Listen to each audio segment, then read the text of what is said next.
All right, ladies and gentlemen, brothers and sisters, we want to thank you all for joining us once again for another Barter and Build sponsored lecture or online presentation.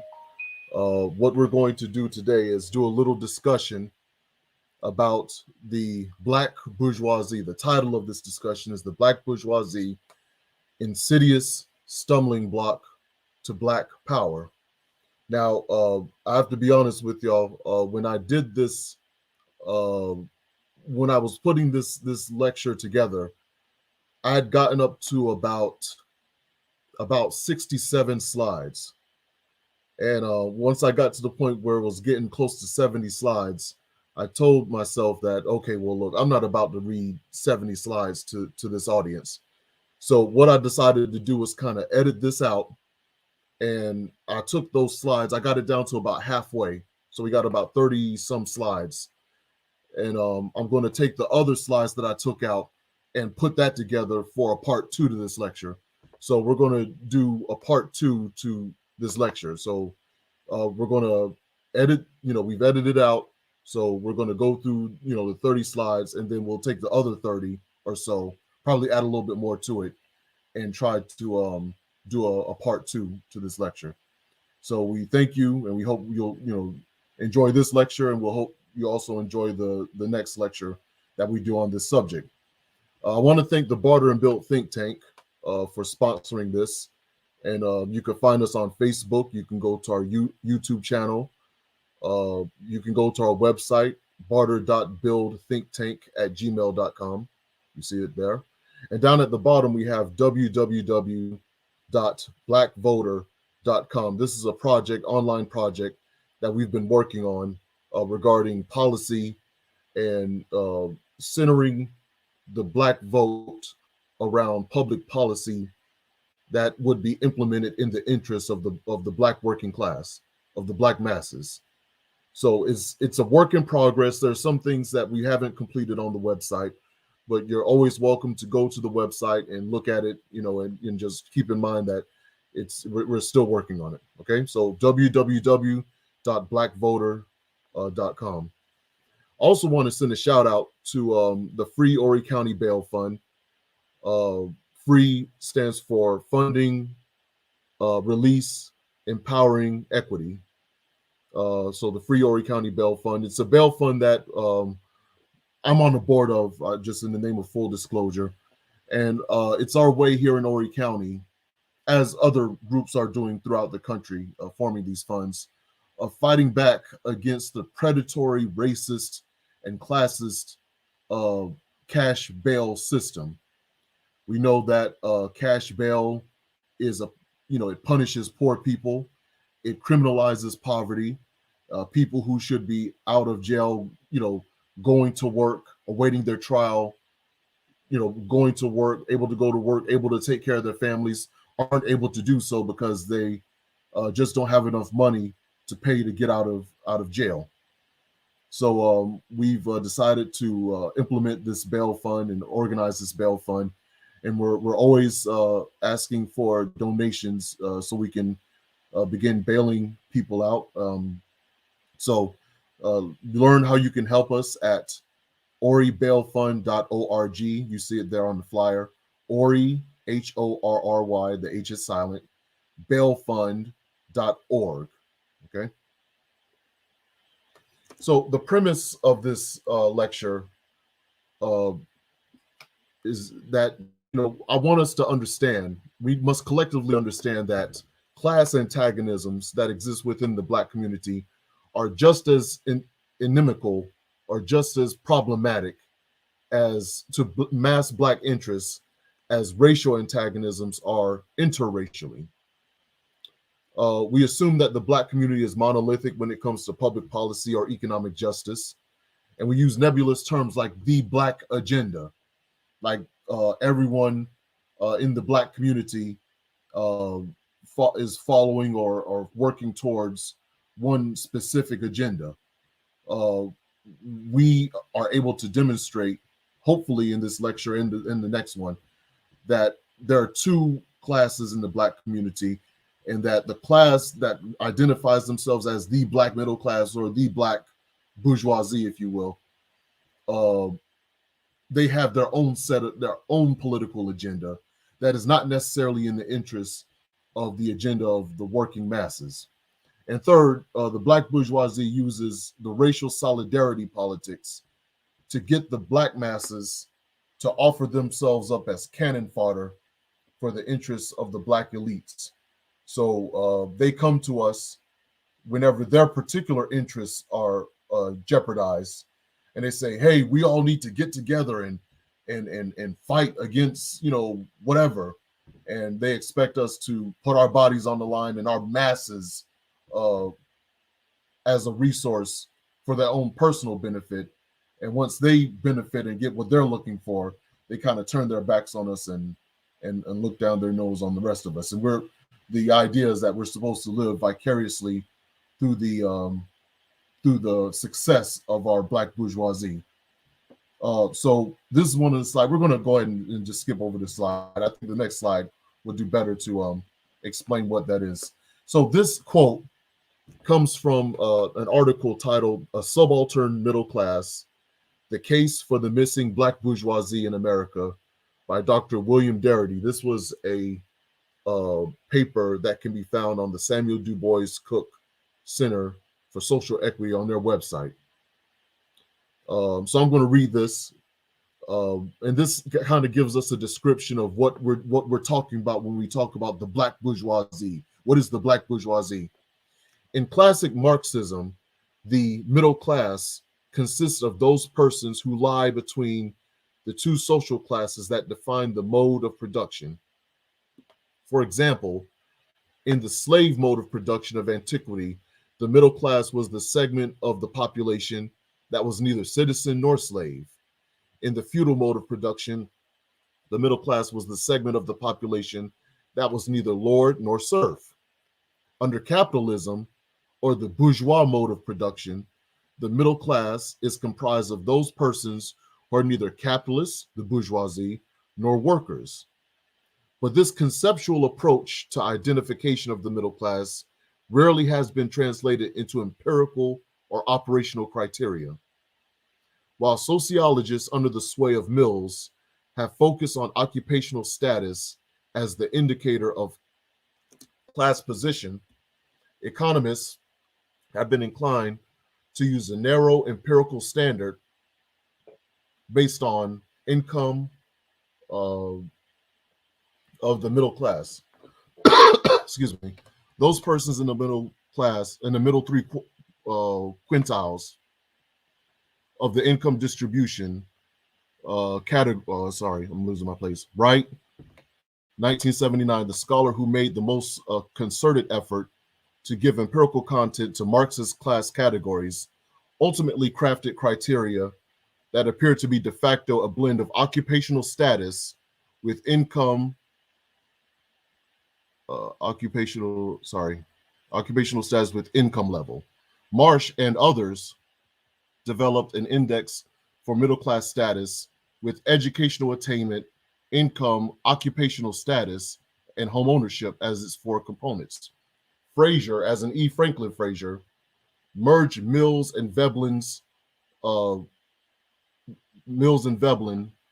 to depict the black middle class, his black bourgeoisie, as persons with white collar employment who engage in conspicuous consumption. Remember that for later. Fraser acknowledged that the black bourgeoisie was not, and I have this underlined, not a bourgeoisie proper. Its entrepreneurship was on such a small scale that it possessed negligible ownership or control over the means of production. Indeed, the black bourgeoisie is best understood as a specific case of a subaltern middle class, the more affluent tier of a marginalized community. A subaltern middle class generally is not insulated from the adversity faced by the less well-off members of their social group. So what are Darity and the others saying? They're saying that the black bourgeoisie, their entire status, whereas it had been based on, we generally think of middle class or bourgeois status in the Black community as based on educational attainment, home ownership, income, and uh, one other indicator, occupational status, right? But if you take those out and you include wealth, or you just base it on wealth as class being wealth being an indication of class, you'll find that our Black bourgeoisie isn't really better off, too much better off than the rest of us. In fact, Derek Hamilton and others have stated that there is no middle class, there is no Black bourgeoisie if wealth is the indication of of class. If we're using the standard of wealth to demarcate one class from the other, there is no Black bourgeoisie. So they base most of what they their status on those symbols, those status symbols that we indicated. So so two interesting books, and we'll cover these more in the next lecture. Black Bourgeoisie by E. Franklin Frazier. I'm sure most of us are aware of this. The Original Black Elite, Daniel Murray and the Story of a Forgotten Era by Elizabeth Dowling Taylor. So these books kind of indicate, I think Black Bourgeoisie is probably by far the more important read. I wouldn't necessarily put too much effort. I wouldn't buy Miss Taylor's book or Dr. Taylor's book. I wouldn't buy it. If you can check it out in the library, that'd be better to do. But buying it, I don't think so. I think she establishes the Black elite as something that Black people should be proud of. She established. Now I've seen the lecture. I've not read the book, but I've seen about 4 lectures about her, of her speaking about this book, and I wasn't able to get the book in time. And I don't know if she's Black and very light skinned or if she's a white woman, but she seems to indicate. I don't know if she expresses a different sentiment in the book, but she expressed in her lectures that the Black elite should be something that we as Black people should be proud of. Our ability to mimic the styles, the motif, if you will, the styles of dress, the air of comportment and respectability, mimicking that in white people. And we have our own Black bourgeoisie, we have our own Black elite who are able to separate themselves from the masses, just like white folks, the white elite separate themselves from the white masses. And she sees that as a point of pride, that we have the same kind of mirroring or parallelism when it comes to the elites and how they treat Black folks, and their elites and how they treat Black folks. But I digress. So the Black bourgeoisie and the civil rights movement. So I'm not going to read this. I'm just going to summarize. I think we need to understand that there's a narrative, because our Black bourgeoisie really controls the historical narrative through their whatever entree or access they have to mainstream media, or what we would call Black media, or what passes for Black media. They establish the narrative, the historical narrative, that the Black bourgeoisie are the main people who are pushing for the civil rights movement. And they talk about members of that bourgeoisie, if you will, like Dr. King and many of the ministers and others. But I argue that is not the case. That the civil rights movement is pushed forward by the working class, the masses of the people, and the working class and the working poor were the main ones who put their lives on the line, what little economic standing that they had, their jobs, their homes, all of that was put on the line. They had more to lose, but they put it all on the line to ensure that there would be, at least some minor concessions for the masses of Black people.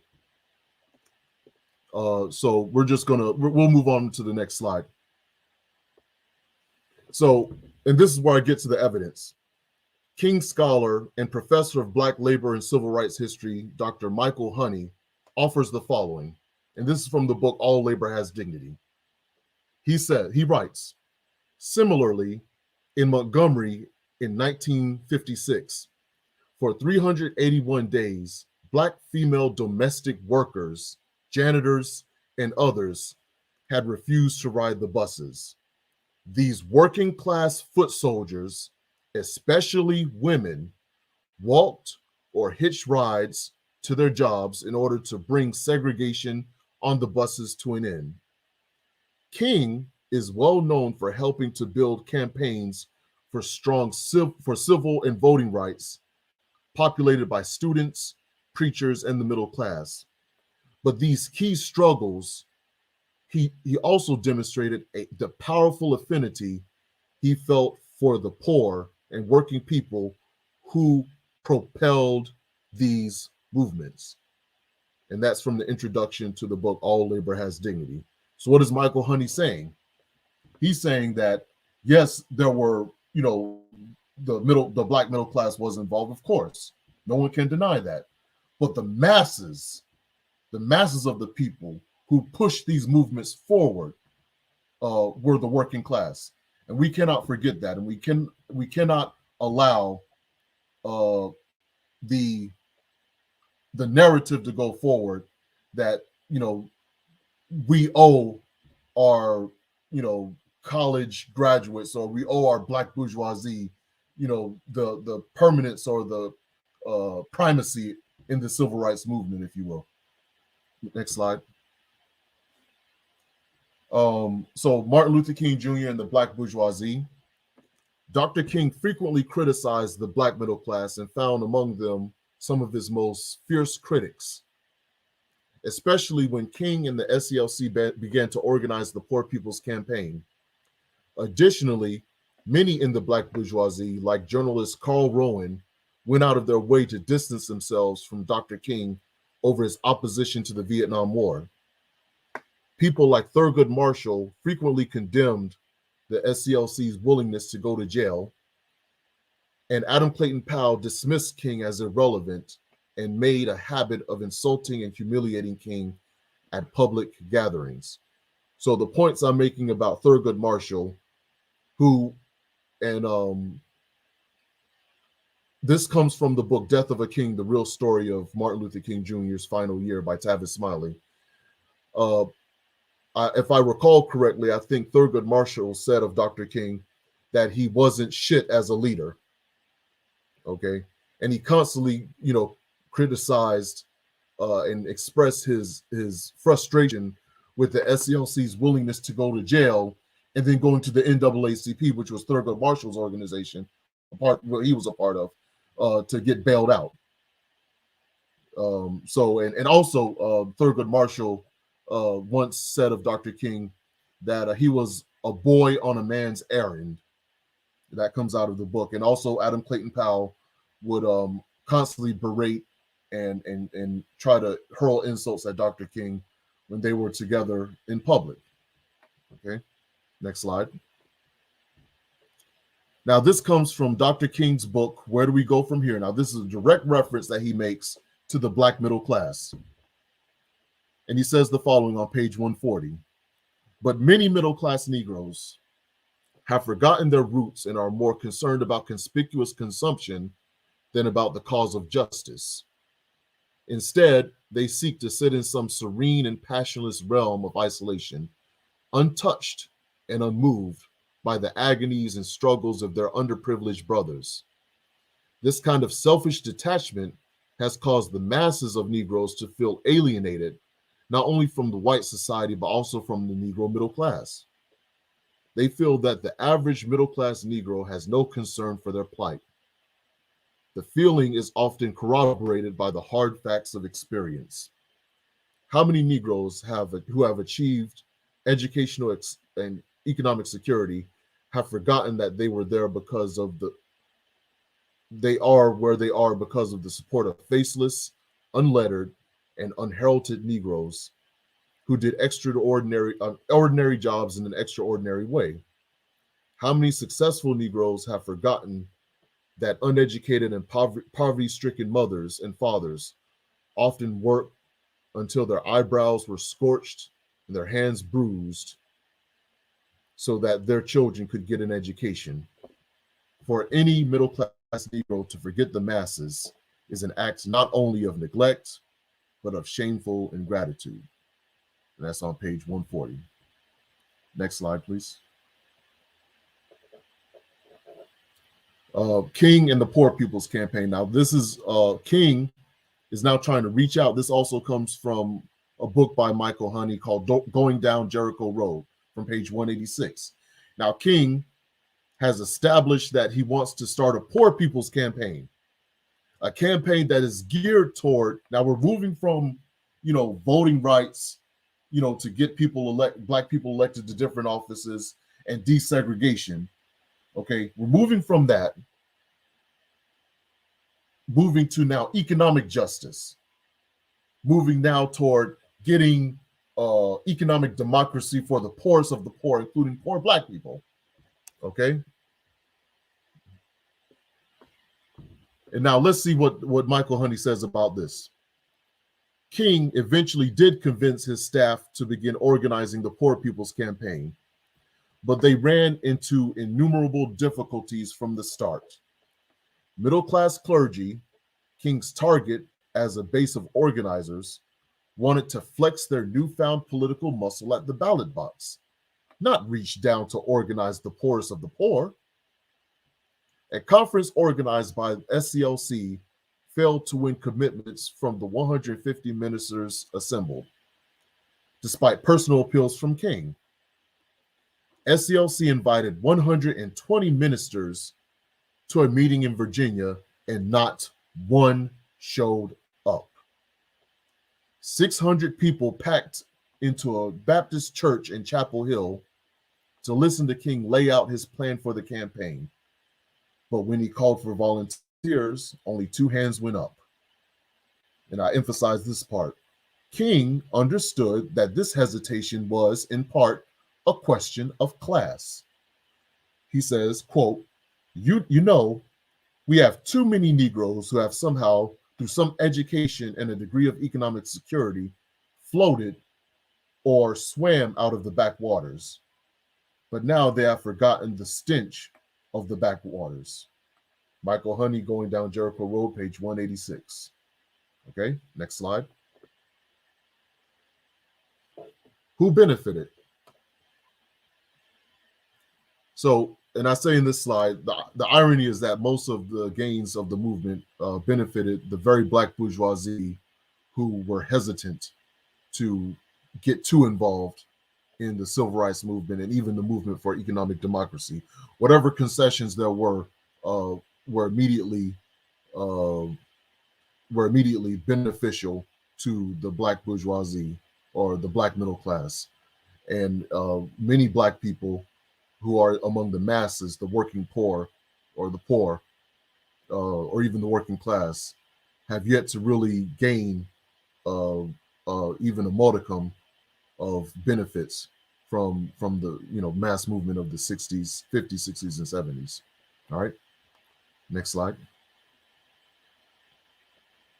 Okay, now this is Malcolm X, and if you will, please excuse the reference to the Honorable Elijah Muhammad, but I have this quote in here because even Malcolm, in many of his speeches, would reference that there are 2 types of black. There are 2 levels, class levels. He says here, there are 2 types of Negroes in this country. There's the bourgeois type who blinds himself to the condition of his people, who is satisfied with token solutions. Remember that. He's in the minority. He's a handful. He's usually the hand-picked Negro who benefits from token integration. Remember that as well. But the masses of black people who really suffer the brunt of brutality and the conditions that exist in this country are represented by the leadership of the Honorable Elijah Muhammad. So what is he doing? He's demarcating and saying, okay, we have 2 classes in this society, 2 classes in the black community. There's a minority of a black elite, and then there's the rest of black people. We assume that because we're all black, we're all together. We assume that because we all have the same skin color, that we're all in the same boat together. And to a certain extent, there may be some truth there. But in the minds of the black bourgeoisie, they see themselves as cut off and separate from the rest of black people. They have deluded themselves. They're working under the delusion that they have gotten where they are because of their talent, because they burned the midnight oil, because they worked hard and came from the right families and went to the right school and joined the right fraternity or sorority, or did any plethora number of things. Okay, so therefore they deserve to be the elite. They deserve to be what we identify as the quote unquote talented 10th. Okay, next slide. Speaking of talented 10th, there was recently I came across a group here in South Carolina and Columbia that identifies themselves as the talented 10th. And if I have time, maybe in the next presentation, I'll get more into this. But if you go to their website or go to their Facebook page, they're called the Talented 10th, and they're based out of Columbia, South Carolina. And they kind of put themselves in the same lane as what they see themselves as the expression or the personification, if you will, of what Du Bois talked about when he talked about the talented 10th in the early 1900s. And we're the black professional class. We're black professionals, and we want to share resources and build each other up and all like that. Blah blah blah blah blah. Go to their website and you see the whole thing. It's wild. But the problem is, and this isn't mentioned on their website, it's not mentioned on their Facebook page. They have a description or bio, a small bio of Du Bois, but yet it seems that they have no idea that Du Bois actually repudiated the idea of the talented 10th in 1948. He says the following, quote, "Turn now to that complex of social problems which surrounds and conditions our life, and which we call more or less vaguely the Negro problem. It is clear that in 1900, American Negroes were an inferior caste, were frequently lynched and mobbed, widely disfranchised, and usually segregated in the main areas of life. As student and worker at that time, I looked upon them and saw the salvation through intelligent leadership. As I said, through a talented 10th. And for this intelligence, I argued we needed college-trained men. Therefore, I stressed college and higher training. For these men, with their college training, there would be needed thorough understanding of the mass of Negroes and their problems. And therefore, I emphasized scientific study. Willingness to work and make personal sacrifice for solving these problems was, of course, the first prerequisite and sine qua non. I did not stress this. I assumed it. I assumed that with knowledge, sacrifice would automatically follow. In my youth and idealism, I did not realize that selfishness is even more natural than sacrifice." So what did Du Bois see? Nearly 40 years later, he saw that this talented 10th had grown among Black people in America, and that there was this distinct class of educated professional Blacks. But he realized that they were really more about selfishness, conspicuous consumption, and cutting themselves off from the masses of Black people than they were about uplifting other Black people. And he actually questioned, later on, he will go on to question this idea, whether it was even wise for him to have promoted it back then. Okay. So, Lanny Guinier, a seat at the table. We hear among our Black bourgeoisie this idea of having a seat at the table. We need Black people to have seats at the table. They rationalize being a part of these boards and commissions and these jobs and in these these workplaces as having a seat at the table. And what do they say? Every black person has heard this. If you don't have a seat at the table, you're probably on the menu. Okay, black people have been hearing that from our black bourgeoisie all the time. And it's really a rationalization for them to get in those positions for their own personal benefit. They just tell us I'm in there to help black people. But that's rarely ever the case, right? So Torres, now this is from Michelle Alexander's The New Jim Crow. Torres and Guinier point out that conventional strategies for social change proceed as though a change in who administers power fundamentally affects the structure of power itself. The reality, however, is that the existing hierarchy disciplines newcomers, requiring them to exercise power in the same old ways and play by the same rules in order to survive. Okay? Now, we're talking about people getting in these positions, presumably to help the masses of people. They're going to open the door and let other black people in. But the hierarchy, as is said here, the hierarchy already disciplines these people. By the time you get to that table, you've already been thoroughly vetted and thoroughly politically and culturally neutered, so much so that you're not good to anybody but yourself at that point. You're good to yourself and the system, okay? And I've seen it on several occasions, and I know you have too, those of you who are watching this. Seen on several occasions, these black people who sit on these boards and commissions, who sit at these tables in these boardrooms and completely keep their mouth shut as some of the most horrible things are going on and being discussed at that table, in that boardroom, at that commission meeting, okay? And they think just by being there that that's supposed to be a victory for black people, okay? So this is a great book that I would recommend that people read. It's by Richard Reeves called Dream Hoarders: How the American Upper Middle Class is Leaving Everyone Else in the Dust, Why That's a Problem, and What to Do About It. He says the following: not all upper middle class advantage results from an open contest. We also engage in some opportunity hoarding, assessing valuable, finite opportunities by unfair means. This amounts to rigging the market in our favor. He's talking about the upper middle class, in our favor. When we hoard opportunities, we help our own children, but hurt others by reducing their chances of securing those opportunities. Every college place or internship that goes to one of our kids because of a legacy bias or personal connection is leaving one less available to others. We may prefer not to dwell on the unfairness here, but that's simply a moral failing on our part.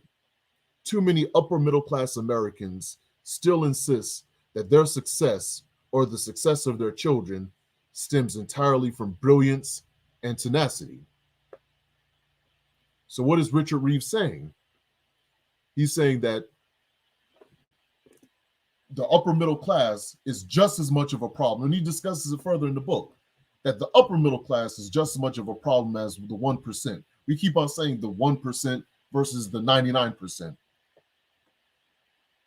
It should be the 1% versus the 20% versus, you know, the 80 or 79% or so. Okay? The rest of us, because the upper middle class they hoard opportunities.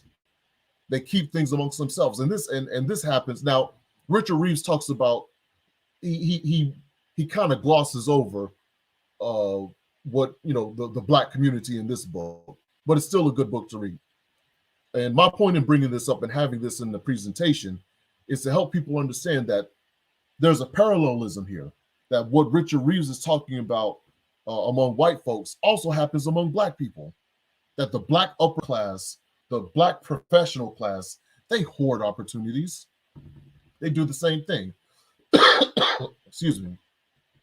And they keep the masses of black people at bay while they get all the benefits and opportunities. Next slide. Now this, for me, is probably some of the most devastating data on this point. So these graphs come from the Federal Reserve, and I have the source at the bottom. You go back to it and look for this yourself. I titled this slide "On Code." So what you're seeing here is the wealth concentration within Black communities, within not only Black communities, but the different ethnic groups. So you have there with the green, you have each Latino wealth, Latino community. Blue, you have the white community. Purple, you have other. And red, you have Black. I'm gonna give you a second. What do you notice here? Our viewing audience, what do you notice with each slide, or with each graph? You notice in each graph, with each ethnic group that's represented here, and those represented among others, that the majority of the wealth, within each group, is held or controlled by a small elite group within the ethnic group, and the rest of that ethnic group are pretty much wealthless. So where's the code that we're talking about? When one of our Black nationalists or cultural nationalists come to us and tell us that we need to be like white folks, or we need to be like the Asians, or we need to be like the Latinos, the assumption, the implication being that unlike Black people, these other groups have some type of economic solidarity, and they insist on the presence of an economic solidarity among these other groups, and that Black people need to mimic that economic solidarity within our own group. But these data indicate something different, doesn't it? It indicates that there are class distinctions within all ethnic groups, and that among these ethnic groups, there's a small amount of people in the group who have the overwhelming majority of the wealth, while everyone else in the group doesn't have the wealth. They're wealthless, they're poor. Okay? So looking at the red among Black people, I want you to look at this. This is very, very important to look at. Because the people over on the right of the graph, those are the people that are telling us that if you work hard enough and you pull yourself up and you go to the right school and burn the midnight oil, and you get the right role model and go to the right school and you pay attention and work hard, you too will benefit and you too will have wealth. The people with all the wealth are telling us what we need to do as the masses of Black people, while they go and enjoy what. Now, keep in mind, I want to be very clear about this, that Black wealth is not a lot of wealth. It's very minimal wealth, okay? But what little wealth there is in the Black community is in the hands of the elite, of our Black elite, okay? So I want to point that out to everyone. I want everyone to understand what we're looking at here, okay? And even more importantly, I want everyone to understand that these people are coming to us and telling us, well, we need to pool our resources. But the same people that are telling us we need to pool our resources, the Roland Martins and the John Hope Bryants and these other folks, they're the ones with all the damn resources. And we don't see them pulling a damn thing with us, do we? They're holding all the resources. They have all the wealth. Where are they pulling their wealth with us? Those of us here at the left side of the graph, what wealth do we have to pull? What resources do we have to damn pull? And the people that come to our neighborhoods and lecture us and wag their finger at us are the ones with all the damn wealth. And they ain't giving us a damn thing. Okay, next slide. Now, wealth gap within the Black community. Now, I want to pause here for a moment to make it clear that when Geechee and I had a Bab Talk interview with Dr. Jared Ball, I offered some data from this book. I don't even. It was from this book, And it was this quote, but I hadn't read this book in a while, and I actually got it wrong in the interview. So I want to get it right here. Okay, so I'm going to read this to you. If we were to compare levels of white inequality over time with levels of black inequality, that is, inequality within black communities, what we find is that there is actually more inequality within black communities than there are within white ones. Well-off black families tend to have a larger share of the resources than not so well-off black families have. And this share is larger than the share well-off white families have in relationship to not so well-off white families. Okay. I by no means want to suggest that intraracial and interracial inequality are the same. They're not. Whites have much more wealth than blacks. However, focusing solely on interracial inequality causes us to erase the inequality that exists within black communities. Okay. I think I may have said something during the Jared Ball interview, something to the effect of that the black within the black community, the racial wealth gap with, well, not rate, but the wealth gap within the black community is just as bad as the wealth gap black to white. Okay. But that was a mistake. I mixed it up. So this is the correct data. Okay. So I just wanted to make that correction. All right. Next slide.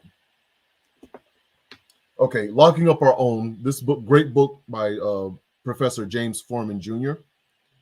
Now, this talks about the role. This book talks about the role that our black professional class and black misleadership class played in the expansion of mass incarceration and its effect on black communities. And one of the legacies that we're going to have to keep in mind when we remember, as we remember the expansion and growth of the system of mass incarceration, is the role that our black leadership played in that expansion. We cannot overlook that. Okay, so it's a great book to read. It's a quote from his book. Understanding African American attitudes and actions on matters of crime and punishment requires that we pay careful attention to another topic that is often overlooked in criminal justice scholarship: class divisions within the black community. Although mass incarceration harms Black America as a whole, its most direct victims are the poorest, least educated Blacks. While the lifetime risk of incarceration skyrocketed for African American male high school dropouts with the advent of mass incarceration, it actually decreased slightly for Black men with some college education. As a result, by the year 2000, the lifetime risk of incarceration for Black high school dropouts was 10 times higher than it was for African Americans who had attended college. Okay, next slide. We continue the quote on the next slide. The class dynamics drove elected officials toward a tough on crime stance in some predictable ways. For example, longer sentences for burglary are unsurprising, since they put mostly poor Black burglars behind bars and leave mostly middle-class Black homes protected. But class divisions influence criminal justice debates in Black communities in less obvious ways as well. They explain, for example, why Black elected officials have been more likely to speak out against racial profiling, which harms African Americans of all classes, than against unconscionable prison conditions, which have little direct impact on middle class or elite Blacks. So I point this out for two reasons. Number one, again, to go to the complicity of many Black elected officials and our Black bourgeoisie and our Black professional class, our Black misleadership class, in the rolling out of the jails, the courts, and the prisons to control and coerce the bodies of the working poor or the poor Black people, but also to get us an understanding that even policy debates, not just in criminal justice, but policy debates across the board, are controlled and um, are the narrative of those debates are controlled by our black bourgeoisie. So they're going to promulgate and promote measures and policies that are going to benefit them first. It may benefit working class black folks. It may. I'm not saying that none of the measures do or won't, that none of the measures will. I'm not saying that. What I'm saying is they're going to make sure that their interests are looked after first and foremost. And if there's some trickle down interests that benefit the rest of us, then, so be it. Next slide.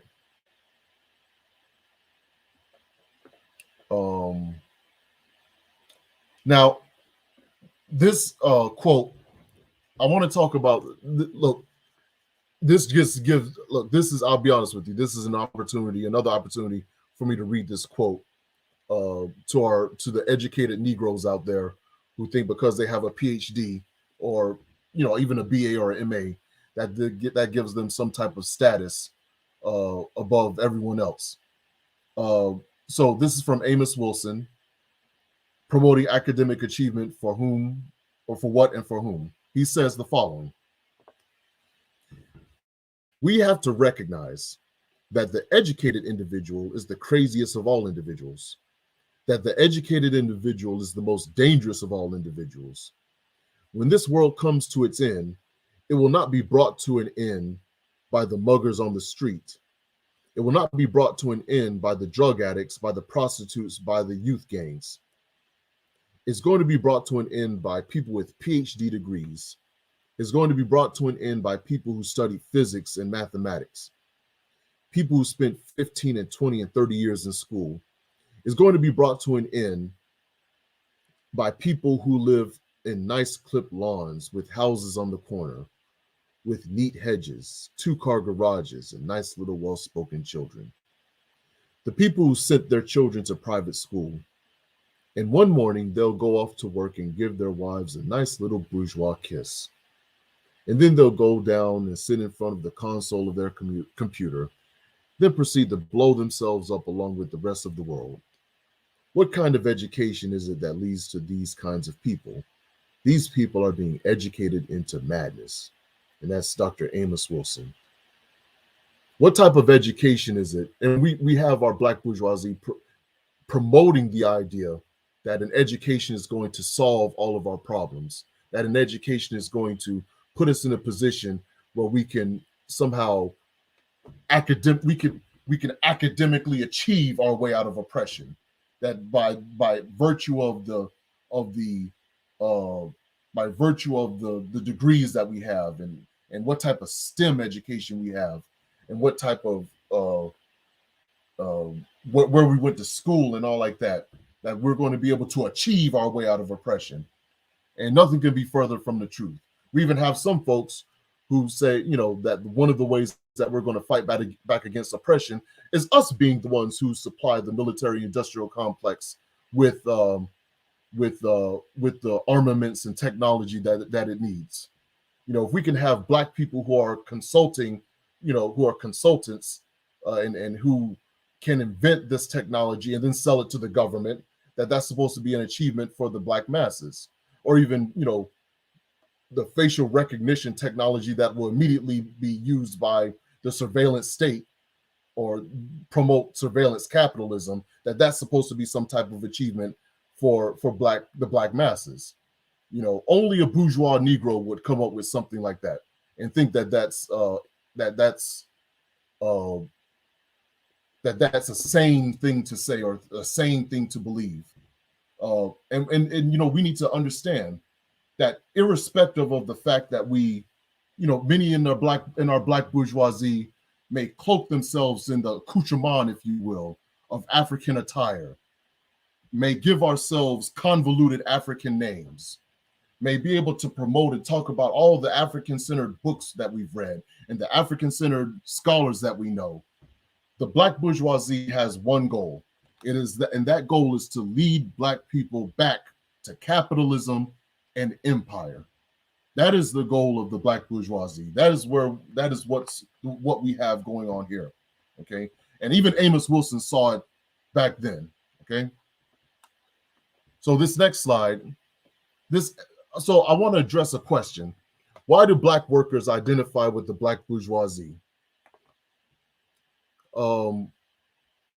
This is, and people, ask this question all the time, and many Black folks who are the poorest of the poor seem to have cast their lot with the Black bourgeoisie and say, whatever the Black bourgeoisie or whatever our Black professional class says, that's what we all need to follow. And we all need to, be unified and be together and be on code. Okay.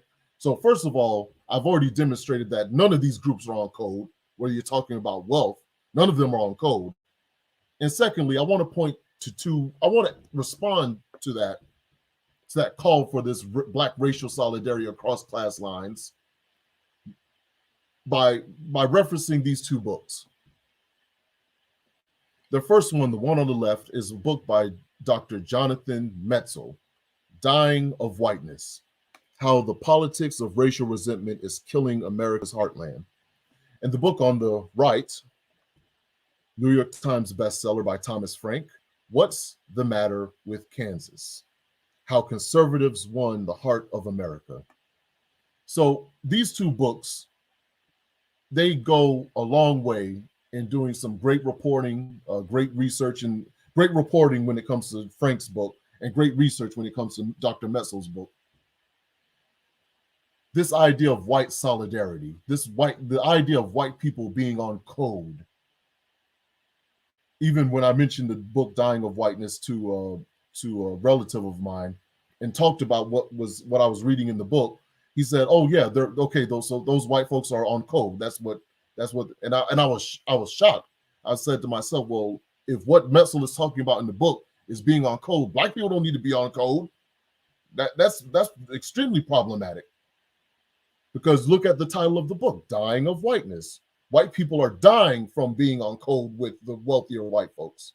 Okay, but you have this idea of white solidarity and the politics of racial resentment being used for white poor people to be in solidarity with white rich people and to provide themselves as masses and cannon fodder for the policies being promoted by white rich people, even though those policies hurt the poor white people. Okay, so let's go to the next slide. There's more on this. This is from Thomas Frank's book. Not long ago, Kansas would have responded to the current situation by making the bastards pay. This would have been a political certainty as predictable as what happens when you touch a match to a puddle of gasoline. When business screwed the farmer and the workers, when it implemented monopoly strategies invasive beyond the populist's furthest imaginings, when it ripped off shareholders and casually tossed thousands out of work, you could be damn sure about what would follow. Not these days. Out here, the gravity of discontent pulls in only one direction, to the right, further to the right. Strip today's Kansans of their job security, and they head out and become registered Republicans. Push them off their land, and the next thing you know, they're protesting in front of abortion clinics. Squander their life savings on manicures for the CEOs, and there's a good chance they'll join the John Birch Society. But ask them about the remedies their ancestors proposed: unions, antitrust, public ownership. You might as well be referring to the days when knighthood was in flower. That's pages 67 through 68. So what is he saying? That in response, that the wealthy white folks are completely screwing over the poor white folks. But the wealthy white folks use the politics of racial resentment and the culture wars to have this kind of false solidarity with the poor whites. And based on the culture wars and racial resentment, the poor whites fuse themselves psychologically with the wealthy whites. and use themselves as cannon fodder for the benefit of the wealthy whites, even though it's actually hurting the white poor. This is from Jonathan Metzl's book, Dying of Whiteness, page 9. Succinctly put, a host of complex anxieties prompt increasing numbers of white Americans to support right-wing politicians and policies, even when these policies actually harm white Americans at growing rates. As these policies spread from Southern and Midwestern legislatures into the halls of Congress and the White House, even more white Americans are then literally dying of whiteness. This is because white America's investment in maintaining an imagined place atop of a racial hierarchy, that is, an investment in a sense of whiteness, ironically harms the aggregate well-being of US whites as a demographic group, thereby making whiteness itself a negative health indicator. And that's on page 9. So we're talking about in these pockets where you talk about the Midwest, where you talk about West Virginia, where these pockets, rural areas in Kentucky, rural areas in Pennsylvania and others, where this complete obeisance, if you will, on behalf of the wealthier whites, on the part of the working poor whites, their health indicators are declining. Things are getting worse for them. Whether you're talking about health, the economy, the environment, all these indications, opioids, just any number of things. Things are becoming apocalyptic levels of horrific levels for working class whites, but they still psychologically fuse themselves to the white wealthy class, the white wealthy folks. There's one example in the book. Go back real quick. Go back to the previous slide. There's one example in the book. Dr. Metzel speaks with this one man who I believe he's in Tennessee, and he's dying of a terrible illness, and he can't afford the medical care to help him treat this illness. So he's deteriorating rapidly. He's wasting away, and he's on death's door. Okay, so one of the next states over implemented Obamacare. Okay, so there are people in similar conditions the next state over who are able to live longer and healthier lives, or able to treat this same type of disease that this gentleman had, and be able to live longer. And so Dr. Metzel asked this man, I think in the book his name is Trevor, he's called Trevor. He asked Trevor, what do you think about right next door, the next state over, because of Obamacare, people with your disease are able to extend their life by years and the quality of their life exponentially. What do you think about that? Trevor says, I don't care. I don't want welfare queens and Mexicans getting my tax dollars. Okay. So he's basically laying himself at the altar and providing himself as a sacrifice for the wealthy workers. For the wealthy whites. Okay. We need to understand something.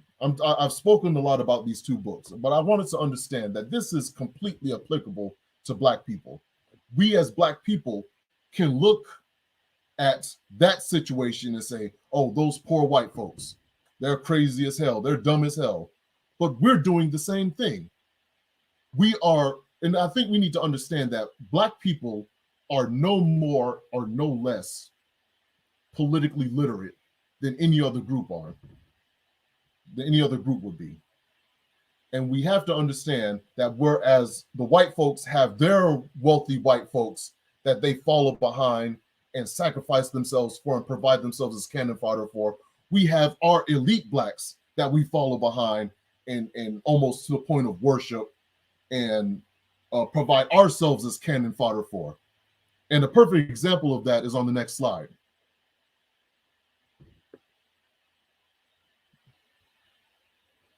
Okay.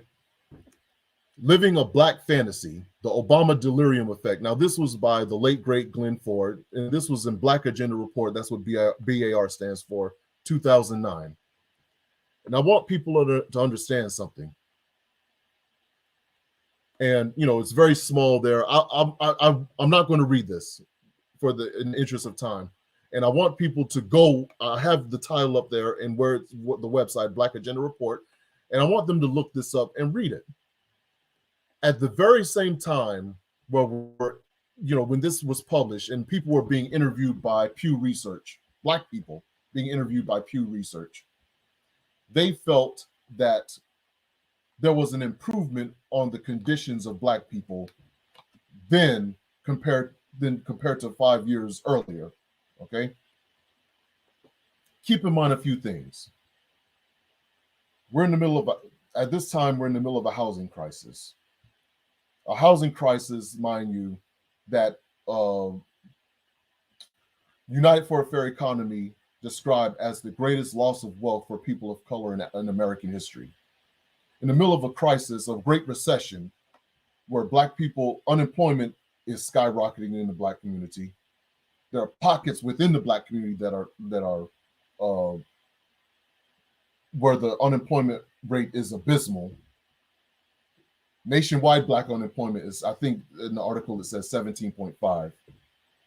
All these things are going on. You know, of course, there's the mass incarceration, there's the discrimination, there's the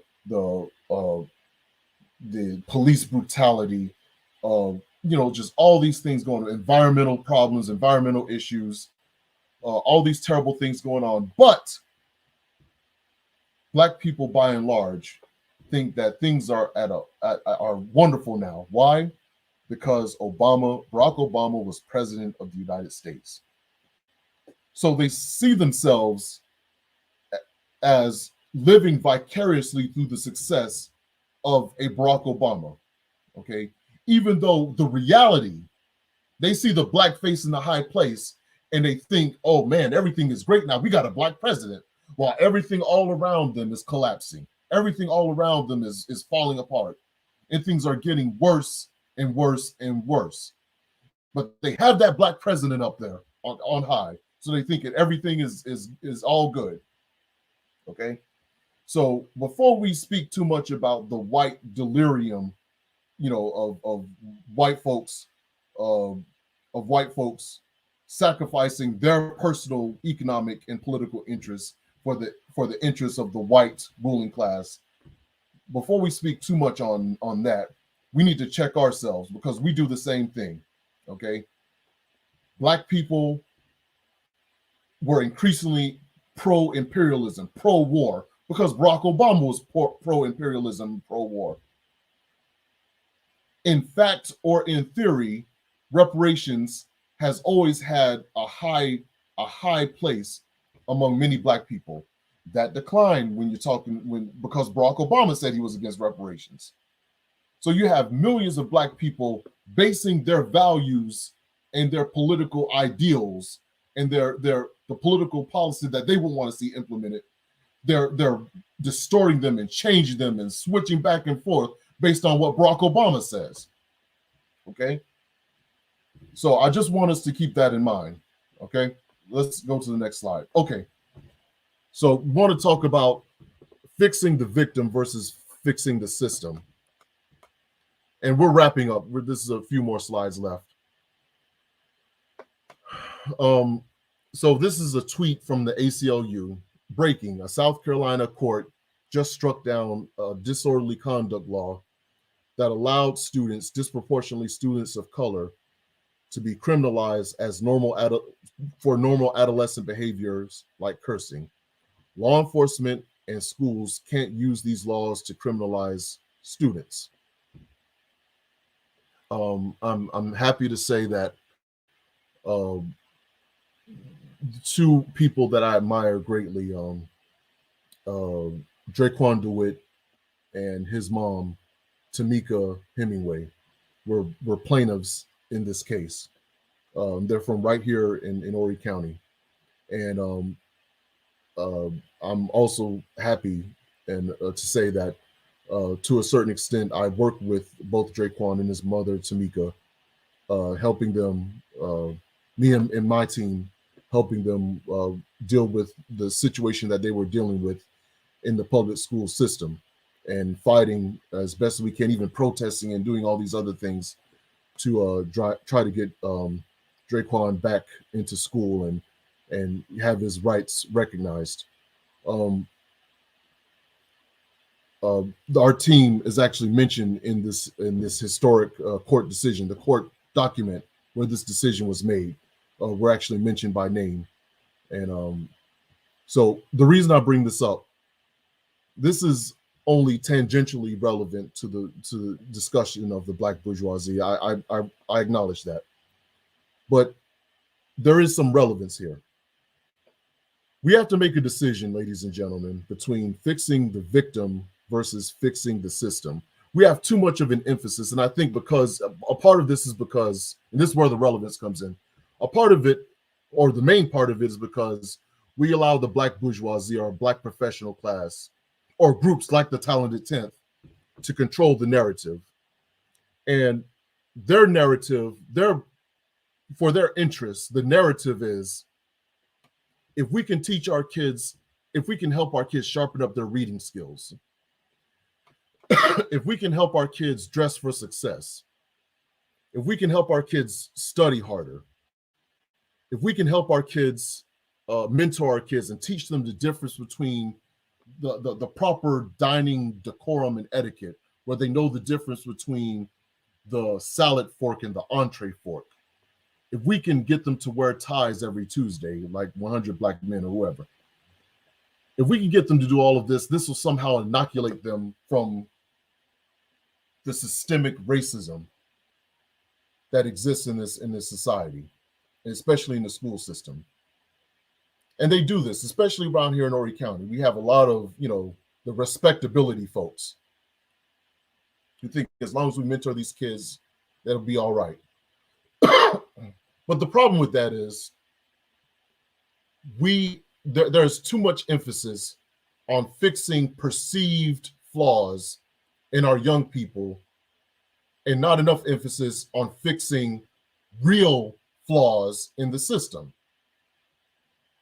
It turns out that while we are telling our children to behave and do right and not get into any trouble, the law itself was flawed. The law itself was racist. The application of the law itself was unconstitutional and inherently racially biased, is what the court determined.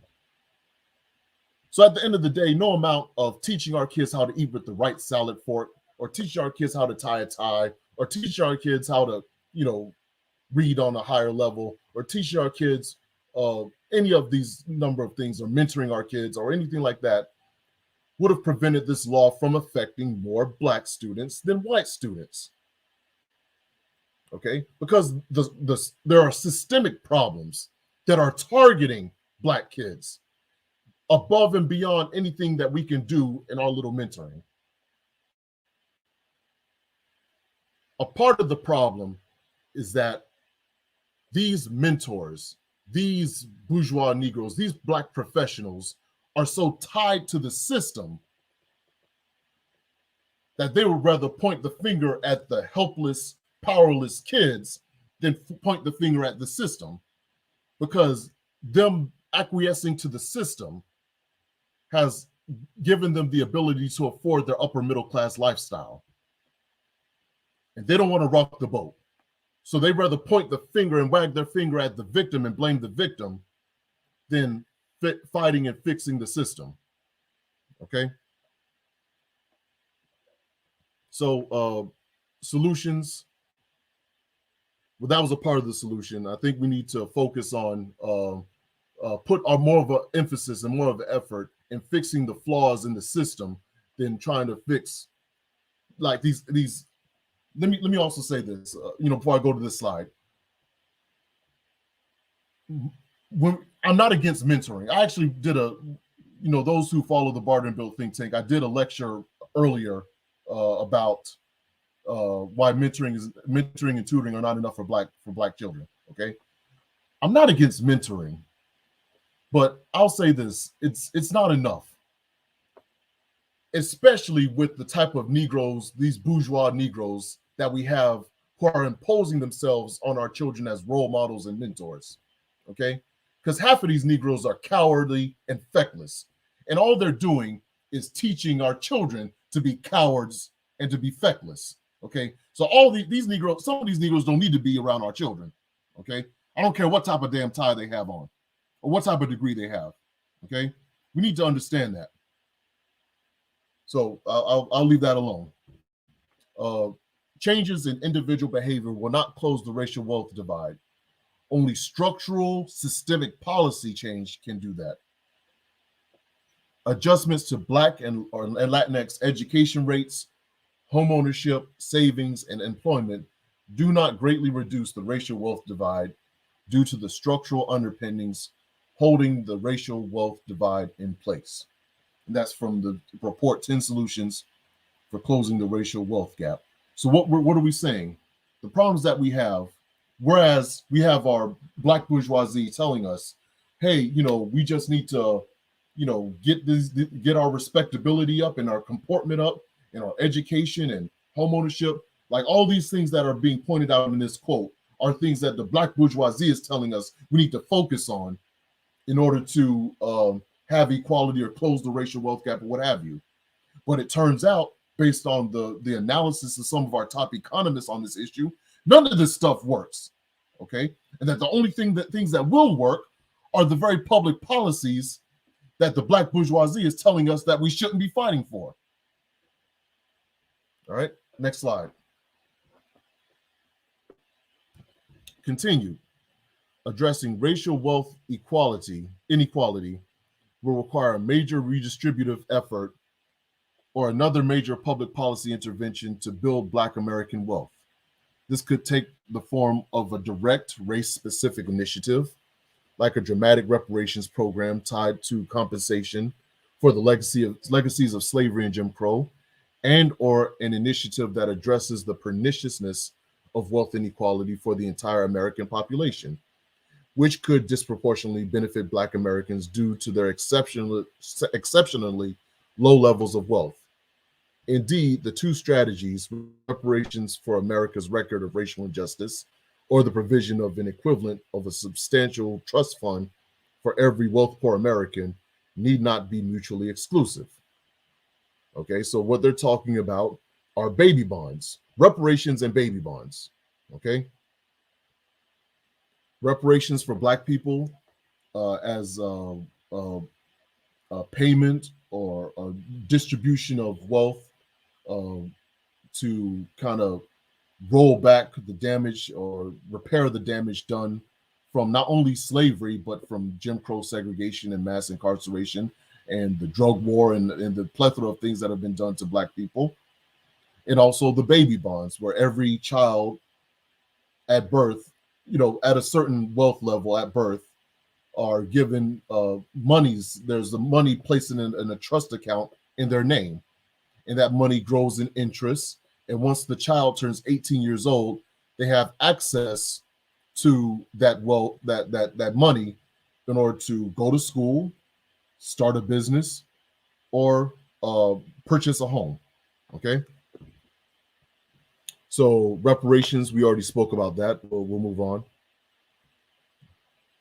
Baby bonds, okay, already covered that. We'll move on. Try to cover. Okay, also, in addition to reparations, in addition to baby bonds, we can also talk about a federal jobs guarantee and a universal basic income. These are two great books to read on those subjects. I have them both. The Case for a Job Guarantee by Pavlina Chernova, and The Case for Universal Basic Income by Louise Haig.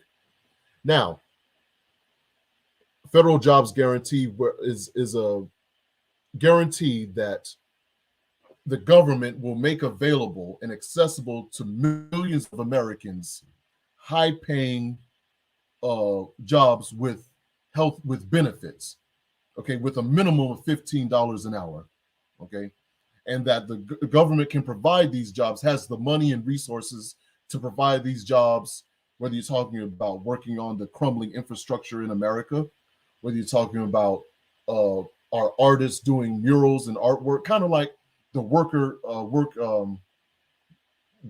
at WPA during the Great Depression, okay, where people were put to work doing things based on their particular profession.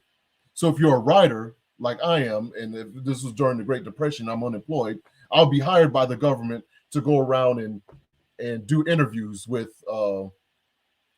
formerly enslaved elderly Black people. This was during the Great Depression, and I would get paid by the government to go and do that.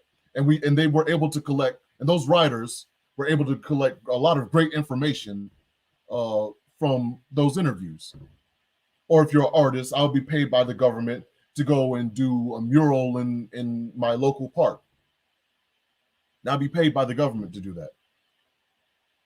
Or if you're a worker, whom we identify, I think, pejoratively as low skilled, you'll be put to work working on the roads and bridges, paid by the government, with benefits and with a high wage.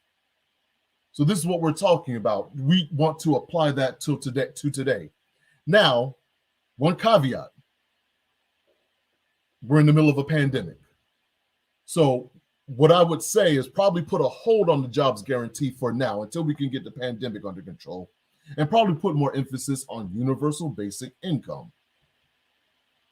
That's where everyone gets money from the government, a monthly stipend, if you will, $1,000 from the government, no questions asked. There's no restrictions, no questions are asked. You do whatever you want to do with the money.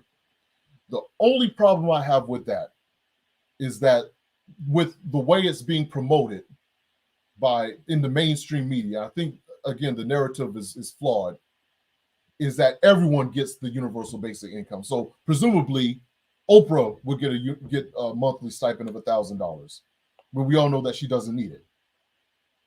What I would suggest is that once you dip below a certain socioeconomic level, those benefits automatically kick in. Okay, so if you're someone who we would define as middle class or lower, based on income or socioeconomic status, you automatically get the universal basic income. Okay, so these are also two. So we have reparations, we have baby bonds, we have federal jobs guarantee, we have universal basic income. Next slide. Another one of my favorite quotes, and I just insert this because I always want an excuse to read it, from Dr. Martin Luther King Jr. Do with this quote what you will. I won't add any commentary to this quote. Now, I don't believe in Black separatism. I'm against it. But I do say this. It seems that our white brothers and sisters don't want to live next door to us. So they're pinning us in central cities. We're hemmed in. We can't get out.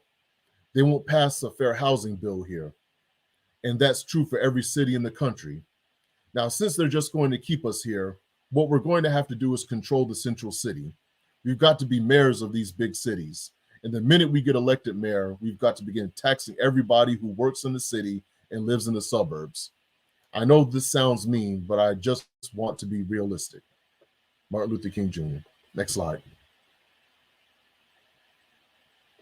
Other policy prescriptions, I'll just read through these. Medicare for all. And it's interesting, talking about the Black bourgeoisie. One of our most prominent Black politicians in the country, James Clyburn, he's from South Carolina. He's against Medicare for all. But isn't it interesting that at the very moment that he's speaking out so sternly, aggressively against Medicare for all, is at the same time that he is being one of the highest, he's getting one of the highest paid or supported politicians from the pharmaceutical industry. Okay, at the very same time he's saying, no, we don't need Medicare for all.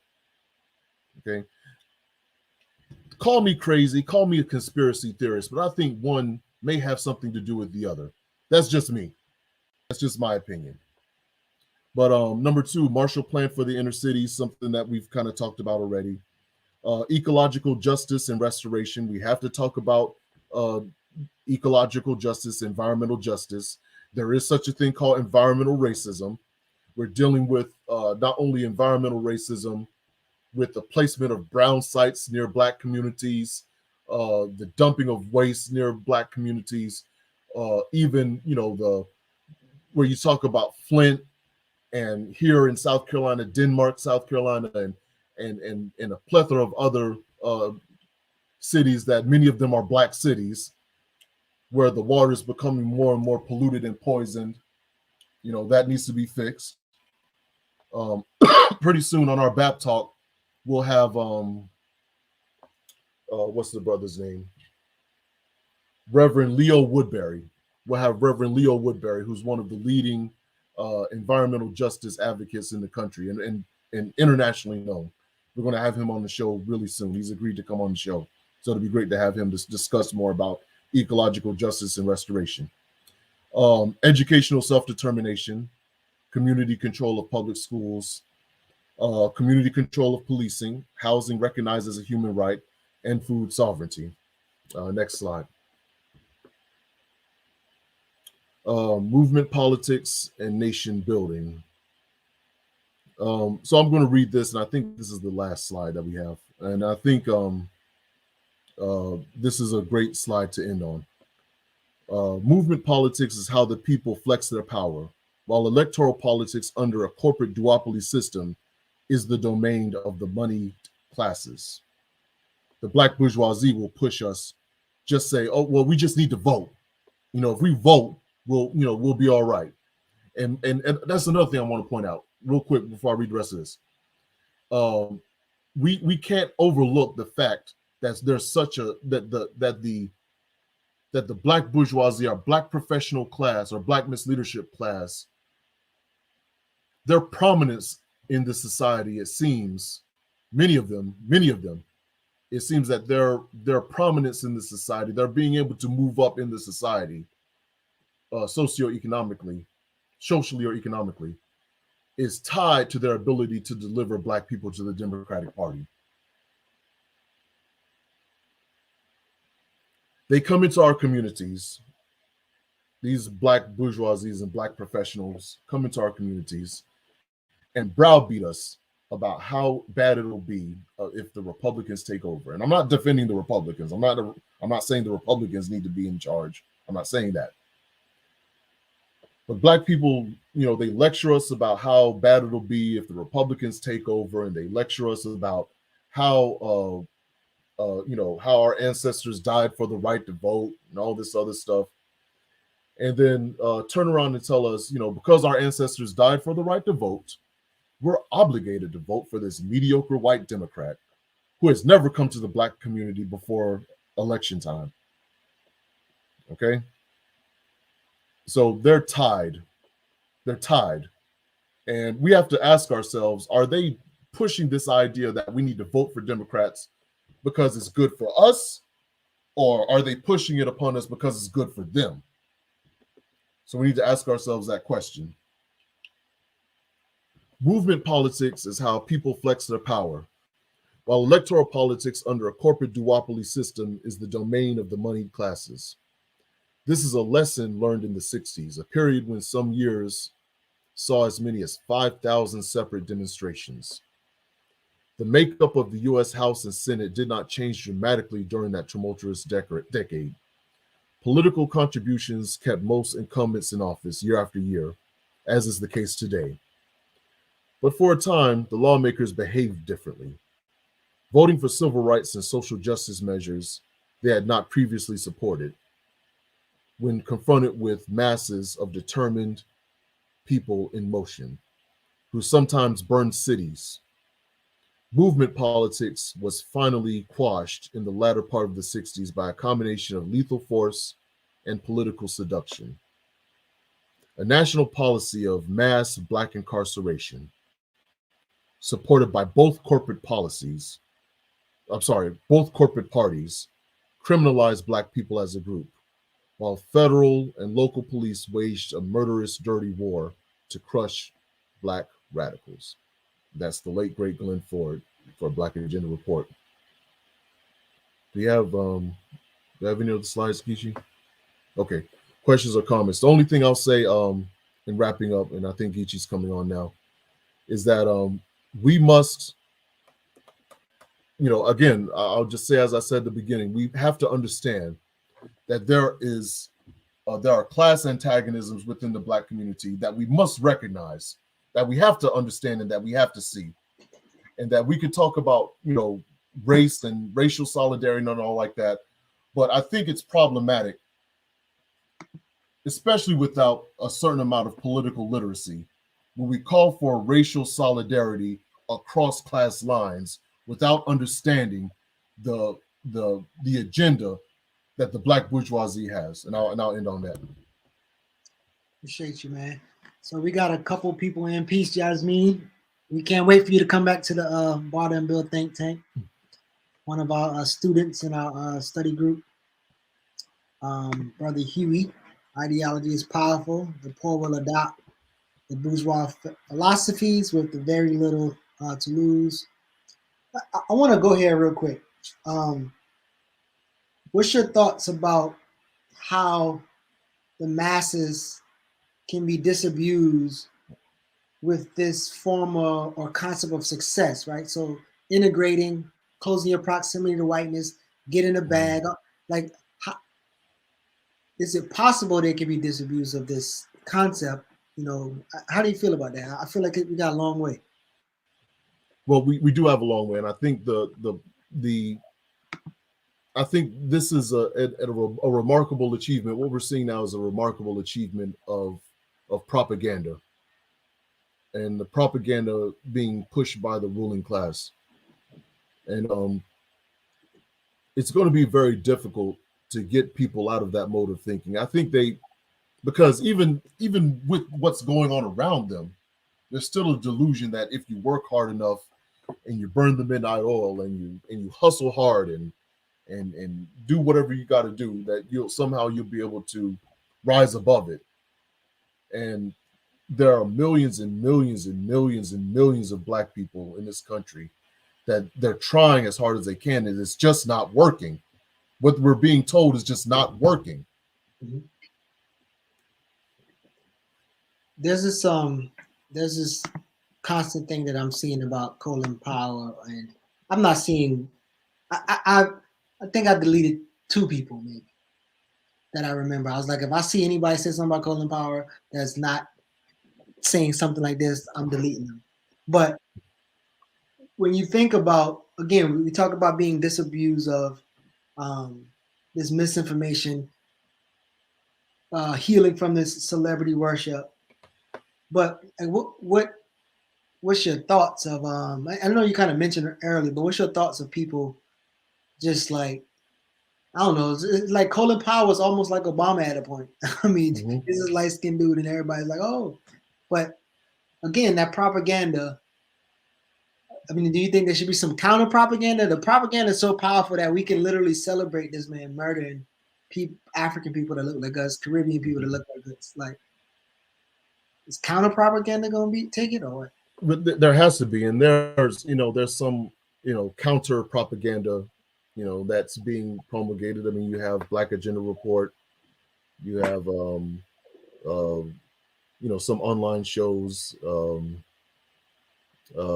Status Quo and others that are telling the truth about Colin Powell and many other things. And it's just, I was extremely surprised, when I saw the tweet. Well, and I think it was on. Did you show it? The tweet that Killer Mike did. Yeah. Yeah. No. I think that was Diallo. You talked Diallo about the. Yeah, maybe Diallo. Okay. Yeah. And I said, when I saw that, I said to myself, yeah, he's done. He's done. I mean, there's nothing else of substance that we could ever get out of Killer Mike. Yeah. I mean, if he believes that, if he genuinely believes that. Yeah. And I think I would say the same thing about Chuck D as well.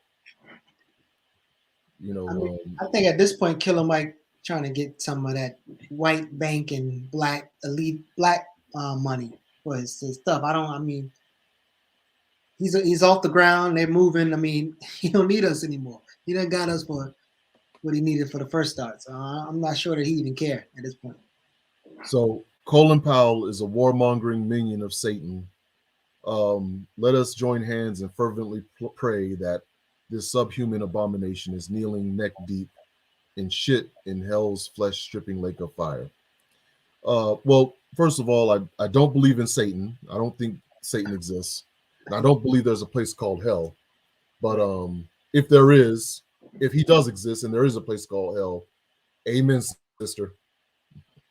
Yeah, I don't know Gloria. I can't even see Gloria Miller. I don't know. I ain't never seen her. Maybe she knew. She talked about some Muhammad Ali here, integration. I don't know. This is is that Snoop Dogg lyrics? Uh, Wait, okay, is she trolling or something? I don't know. Oh, she may. Oh, maybe she just comments stuff. I don't know. I don't know. But thank you, Gloria. If you got any questions, make sure you comment in it. It's about telling the truth. We have to be honest to accept. Um, man, this just made me think of something. So I don't know if you saw the Stephen Colbert. Charlemagne was on Stephen Colbert interview, and he was like talking about his show and this and that. Even though Stephen Colbert uh, produced it, co-produced it, or whatever, he was like, "It's hard to people don't listen to the truth, or it's hard to tell the truth when the lie is more entertaining." But he's prefacing it as if he's telling the truth. He's being Mm-hmm. honest and all these other things. So when you think about celebrities, right? And this making me think about Martin Luther King. Like, let's say, for instance, if King got really radical and way more, whatever, hair, but he wasn't so much hair. When you celebrate him dead, you celebrate him hair.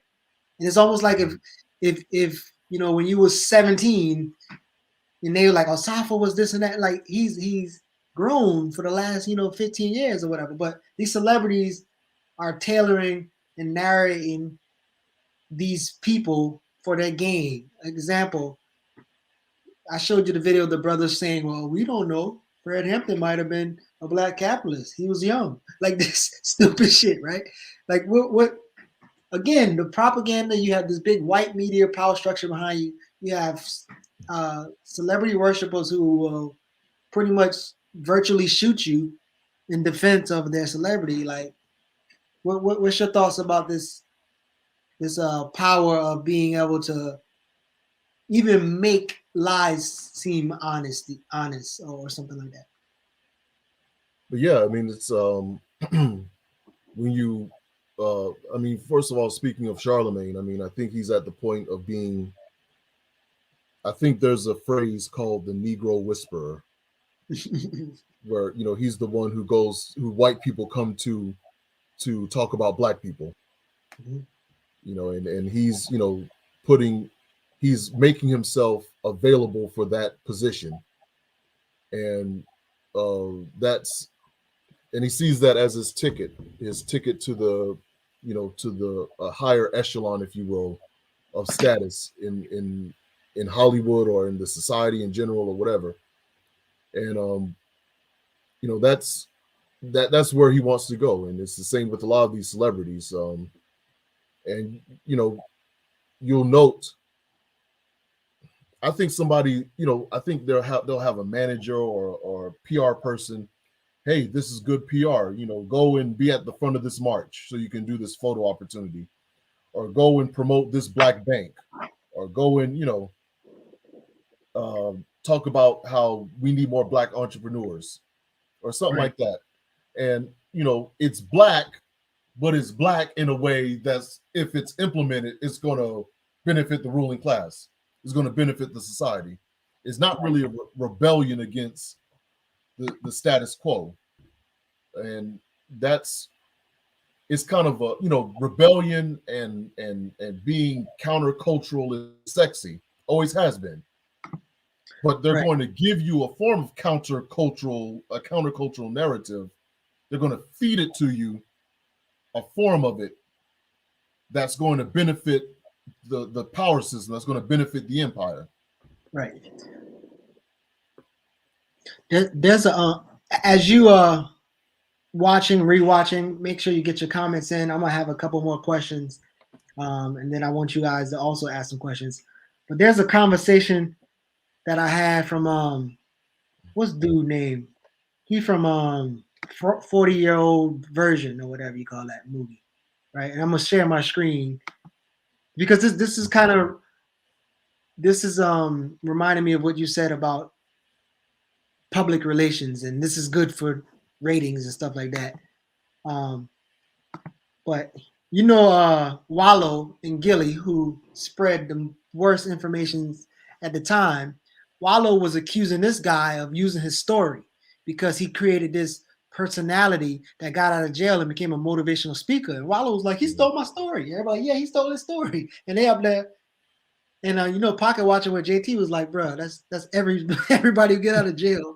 There's not much they can do. But this dude had this idea, you know, while Wallow was in jail. But anyway, him and Wallow made up.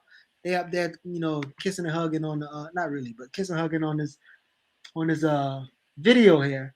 But in the comments, if you can see, I'm like, Wallow said a whole bunch of nothing. Because during this, if you watch this video, Wallow just, I don't know what he talking about. He just, I don't think he's very intelligent. And I know he just got, I don't know. I just don't think he's very intelligent. Sorry. I don't know what else to say. I said most people will miss all of the harmful and incorrect stuff Wallow and Gilly post and promote. So he comments, I feel you, blah, blah, blah, blah. I think some of us need to be developed in deeper understanding of our errors. I agree. Potentially harmful for sure. But in this case, right, I don't care how much bad information that they're killing people with, but in this case, it ended up being great promotion for my movie, my academy courses, and YouTube channel. Real talk. Not a whole lot of people even knew of Gilly and Wallow accusations, blah, blah, blah, blah, right? So I said, but there are many people who have a hard time breaking celebrity worship. We talked about this. And I said, you as a celebrity have a bigger responsibility. I'm glad you fixed and handle your situation perfectly. This is a smaller issue compared to the shit they be spreading. But and then I suggested that he get us some political dialogue going on. But what again, this person is literally saying like, yo, I don't care. I know they sharing bad shit, but this helps this right here for this show right here. It helps me. What like is that an obvious thing? What you were saying? Yeah, I mean it's quite obvious. I mean it's about promotion. It's about building a brand. And I think, invariably that's what many in the Black bourgeoisie see as, I think there's this vision of Black liberation being akin to some large, maybe continental wide swap meet where all the people have businesses and brands and we're all selling shoes and toys and books and shirts to each other. And that's, and that seems to be the vision that people have when we talk about Black liberation. And it seems that any person with a camera on their laptop and access to YouTube can become a motivational speaker or expert. I'll be honest with you. When I saw Tijuana Jackson? Yeah. I didn't really watch him too much. I didn't think he was serious. I thought it was like, no, I really thought it was like like a parody. He was like a parody of a motivational speaker or whatever. I didn't think it was a serious person. Yeah, I mean, it is. He is making up his own. He's making up a character, but it sounds like he even said. I don't know if he said it to me. I don't know who he's. I think he said it to Wallow. He was like, once his kid got born, because he had a step kid and this is his new kid, it made him go even harder. So it's like this is a business venture for him, and he's trying to blow it up. That's kind of why he's getting. No, I get it that he's like a character. But I guess what I'm trying to say is that I thought the character was making a parody of this kind of whole shtick of, the motivational speaker. Yeah. Okay, yeah. I thought, Like kind of like a Stephen Colbert type of, like Stephen Colbert or Colbert. Yeah. Developing a character named Stephen Colbert, who himself is doing a parody of like conservatism. Nah, he So about I to thought make this is what Romani or Malco was doing. Yeah, I from what I know, I actually don't know much of it either. And I think I saw that because I saw it Parquet watching with JT, then I saw them two in the video and I clicked it, and Wallow up there being Wallow, and I'm like, this is horrible. But well, I mean, look, there's I think even with Wallow and the other folks, there's plenty of room as long as you're willing to promote bullshit. You'll get shine. yeah. Tell me And this. I think, Go ahead. Okay, go ahead. No, I want to ask about like, because this came from that earlier Boyce Watkins shit, and he made a statement, and I wanted you to respond to that. Like, you should want your leaders, and I don't remember what the hell he said, but I'm gonna just put all 3 words or 4 words: free, financially free, rich, or wealthy. Like, what's your thoughts of these? Like, well, I'm supposed to have money. They work really hard, and even some of the people who are, we had a conversation with a group, and they they want to elevate the leader. No, he should be the person with the money because whatever. What's your thoughts about this concept of the leader being financially free, wealthy, or whatever the hell they saying that you should be happy that's the case? I think a lot of it comes from our time in the church, our socialization in the church, because the same thing where we have where we're seeing our whether you're into the Roland Martin types or the Boyce Watkins types or Tariq Nasheed or Umar Johnson, they all have their congregation, and there's this idea. I think it's a perversion of this kind of African cultural belief where I am because we are. There's this kind of ideal where like if we all benefit if one of us benefits, but that can be perverted and that can be abused and exploited, and we invariably will find ourselves living vicariously through the success of one person, and that one person is doing well, and I guess that's and if we ask too many questions about why the one person is doing well and the rest of us aren't, you're a hater. Crabs in the bucket. Right. What about this concept of, and I think we all do this. I know I probably fall for it from sometimes, but our desires to have at least one damn celebrity that's down. Like, oh no, so and so with it, he got it. Like to add on to that question, us being able to separate. Like, yo, I like this person. He's a good basketball player. He can rap. He can do whatever. But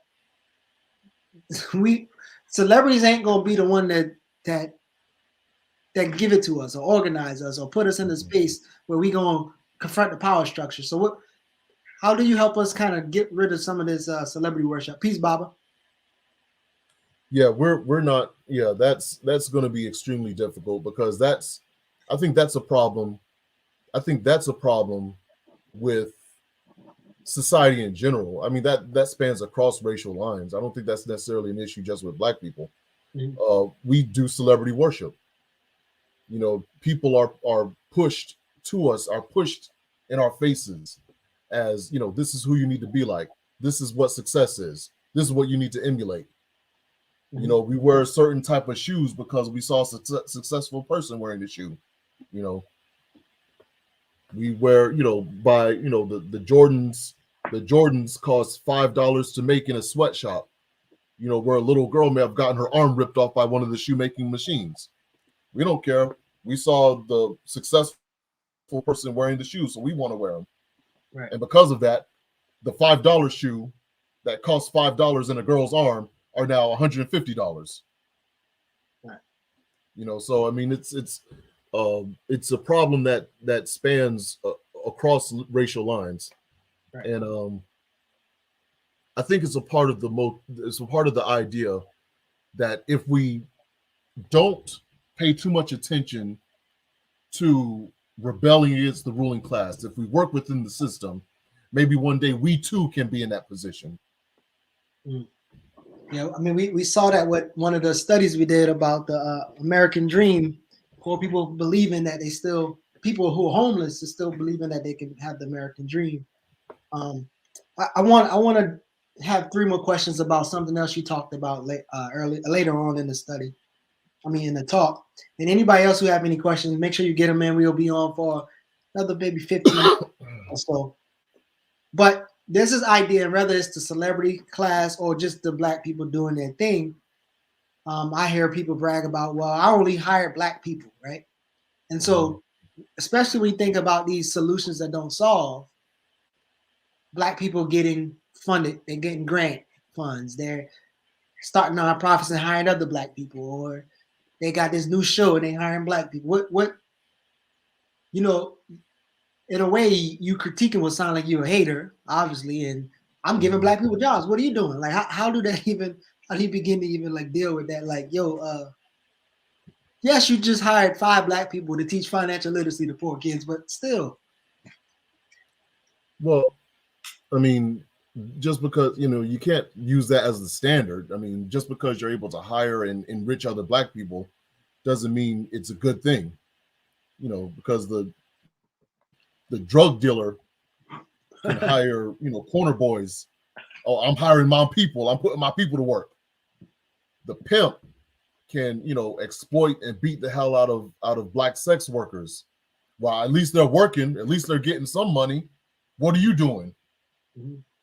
So it's not necessarily a good thing just to be able to say, oh, well, at least I'm putting people to work. I'm giving people opportunity, giving my people opportunities. But yeah, it's if again, context matters. If you're hiring people to do something exploitive, you're hiring people to do the wrong thing, you're no more. You're what you're doing is no more of a solution than not doing anything at all. In fact, it could be even worse. In this talk about solutions, some people need to understand that some of these solutions can actually be worse than not doing anything at all. They can actually make the situation even worse than it would be if you just didn't do anything and just thought for a minute. Just stop. Let's just stop and think. Okay. We don't always have to do. We don't always have to be about action, especially if the action we're engaging in are actions that are making the situation worse. Just stop. But let me see this. So let's give an example like that where somebody won't even know that it's gotten worse. Example, your boy's selling entrepreneurship skills and you need to be entrepreneurs. And black people literally spending their last to be entrepreneur or what they don't have. And the wealth grows in one hand and lose in the other hands. These people businesses will fail. Yo don't even read stats. He don't study any economic books. So he's never gonna feel the impact of these black people losing their money because they trust in God or whatever to start an entrepreneurial journey. Like, so in the cases like that, like this, you can't convince that person that what he's doing is hurting more than helping because he getting the bag. He getting the social media followers. Like how do you, like, I mean, what do we do? It comes to a point where that person is a part of the problem now. And you don't want to be in the situation now where we're turning the attention away from white supremacy and imperialism and capitalism and now focusing on fighting and bickering among ourselves.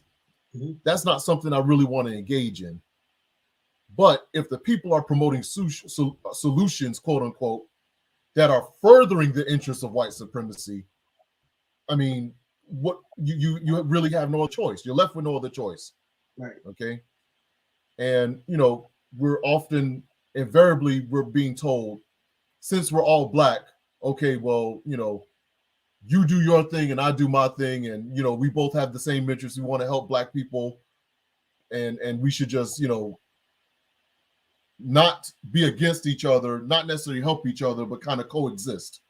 And even that's a problem.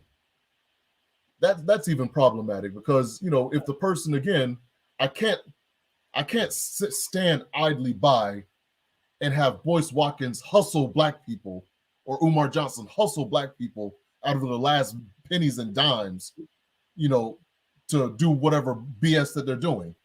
You know, if the Black person is promulgating white supremacy, if the Black person is doing something that's going to further the interests of white supremacy, you have to be against that Black person. So let's role play. I need you. There's this financial literacy entrepreneurial guy on somewhere. He's watching or she's watching, and they're telling you, well, Safo, at least I'm doing something. I mean, we can't fix all this shit overnight. Like I'm doing something, and I know you mentioned some stuff, but I want you to speak to this person who's teaching financial literacy, entrepreneurial skill, kind of like the brother on the Jared Ball Fox News joint. Ross Mack. What's the name again? Ross. I think his name is Ross Mack. Ross. Kind of like, let's go speak to Ross right now. Teach financial literacy, entrepreneurial skills. He telling you at least he be doing something. He agree with everything you say. He can't fix everything overnight. How do you address the brother? You know, I find it interesting. And, you know, the way I came across Ross, you know, if I was speaking to him, I would tell him, you know, the way I came across your work is through the sponsorship you had from Target to promote that Black business and entrepreneurship. And I even saw a recent commercial. I think his relationship with Target is over. I think that contract expired or whatever.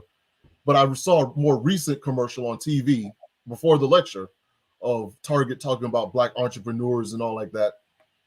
So Target is really, this is for Target, I think, counterinsurgency. This is a counterinsurgency measure. Because you remember there was a big thing during the George Floyd protests where the Target got the brick thrown through the window. Okay. And they went in and looted the Target in that area. Okay. So for Target, I think they have an interest in bringing on Ross Mack and saying, hey, looting Target isn't going to do it. Political power isn't going to do it. Mass revolt and mass protest in the street isn't going to do it. Just start a business, sell shea butter to Target, and that's how you'll be able to benefit. And we get lost in all of this. And I would ask Ross Mack, tell me, Mr. Mack, your relationship with Target, your promotion of Black businesses, your repeated promulgation of verifiably false claims about the circulation of the Black dollar, about about the $1.1 trillion. Either you're too stupid to know that it's false, or you're purposefully trying to manipulate and lie to people. Tell me, out of all of that, selling shea butter to Target, having a relationship with Target where they're selling your shea butter, not Ross, but whoever, they're selling the shea butter or selling the shirt or selling the makeup or selling the whatever that belongs to a Black person. Tell me, what could this possibly have anything to do with the George Floyds of America not being killed?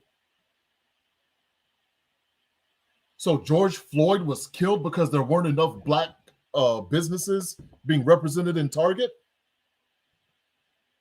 George Floyd was killed because there are not enough Black entrepreneurs in America. Breonna Taylor, they kicked in her door and shot her and killed her because we're not selling enough t-shirts and shea butter and books and oils. Tamir Rice was gunned down because, you know, we don't have, there are not enough of us adequately redirecting the $1.2 trillion. Man, look, I listened to that Sway on New York Times, the white Sway, Killer Mike again. I posted it. Man, I didn't even catch all of the dumb shit he was saying the whole interview. I just went to listen to the bank part. And the bank part, he was when she asked him that damn question about the bank, he started stuttering. Like, I mean, I remember that part, but he even made a reference like with George Floyd when the bucker had his knee in his neck. He was like, even I, a dare hunter, would not let what he said, let a deer die in pain like that. Like he referenced, he didn't even clean it up and saying like, oh, not take him out of his misery, but it sounded like he said that the cop should have taken him out of his misery and kill him faster. I'm like, like he was just saying a whole bunch of crazy shit that I was like, and she checked him a couple times, but I'm like, this guy. But these are celebrities. I mean, I don't see any major difference. I just pull up this Ross John. I won't. Let's see what kind of lyrics he got. I ain't never heard of stuff. Hey, no, we ending this up. Any questions? Definitely make sure you chime in. But I ain't never heard of the dude ever since I saw him right there. But here you go.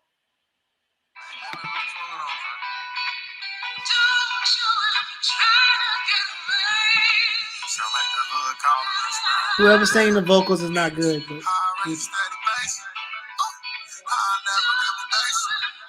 no budget, no budget video. Material infatuation, never get complacent, work around the navigation, taking money over relations. Oh yeah, every January breaks. Oh yeah, big up, let's get it bad. Take a bad, take a bad, let's take it bad. Gotta get up off your ass and get it bad. Gotta get it how you get it, I ain't mad. Like I work with TSA, let's check it bad. Check it bad, check it bad, let's check it bad. Check it bad, I want to hear some lyrics. be my mama bitch. How you get it, wanna be my mama bitch. Middle finger competition. The broke hereditary, then I'm breaking fam tradition. I like racks up in my britches, I like women wear them bitches. Just got a check up and didn't see physician. I got 99 problems, but the money ain't one. Paying money, then the sober what about guns. Finna turn the whole into corporate thugs. Teach you how to crawl, then we all gon' run. Life a game, but we need the cheat code. Park it on the street from the repo. We don't need no ego. Gordon Gaggle, if you make a what's up, Thermal? Also, you got the face mask, the super duke clock. You know what I mean? It's all good, but look, I got you know these man, these special. You know what I mean? This is the long. Like a hand on you know you gotta be clean, try to get in between. Shake a bad, shake a bad. All right, I can't do no more.